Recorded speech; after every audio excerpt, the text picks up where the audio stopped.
Okay, இன்றைக்கி நம்ம பார்க்கக்கூடிய டாபிக் வந்து நியரஸ்ட் வேல்யூ அப்படி எப்படி கண்டுபிடிக்கலாம் அப்படின்னா, ஃபார் எக்ஸாம்பிள் 3176 இந்த மாதிரி ஒரு நம்பர் இருக்குதுன்னு பார்த்துக்கலாம்.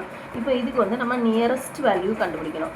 நியரஸ்ட்டு 10s எத்தனை, நியரஸ்ட்டு 100 எத்தனை, எது இருக்கும், நியரஸ்ட்டு 1000 என்ன இருக்குது அப்படின்றத கண்டுபிடிக்கலாம்.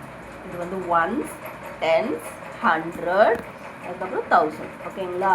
இப்போது நியரஸ்ட் 10, நியரஸ்ட் 100, நியரஸ்ட் 1000 நம்ம கண்டுபிடிக்க போகிறோம். ஓகேவா? நியரஸ்ட் 1000 கண்டுபிடிக்க போகிறோம். நியரஸ்ட் 10ங்கும் போது 10s பிளேஸில் நமக்கு என்ன இருக்குது, 7 இருக்குது. இப்போ 76ங்கும் போது 10s வந்து 70 எடுக்கலாம், 80யும் எடுக்கலாம். ஆனால் நியரஸ்ட் 10 வந்து நமக்கு என்ன வரும், 80 வரும். ஏன்னா 76ல் 70 கொண்டு வந்தோம்னா 6 நம்பர் பேக்கில் போகும்.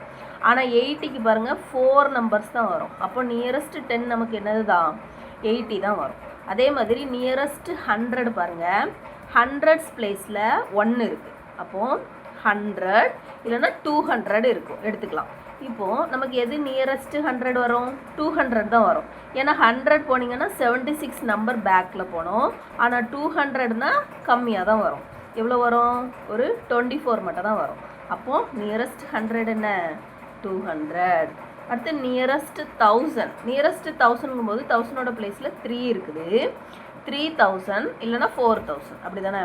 ஆனால் நமக்கு இதில் 3000 வருமா 4000 வருமா, 3000 தான் வரும். ஏன்னா 3176 இருக்குது. 4000னா நம்ம நிறைய நம்பர் போக வேண்டியது இருக்கும்.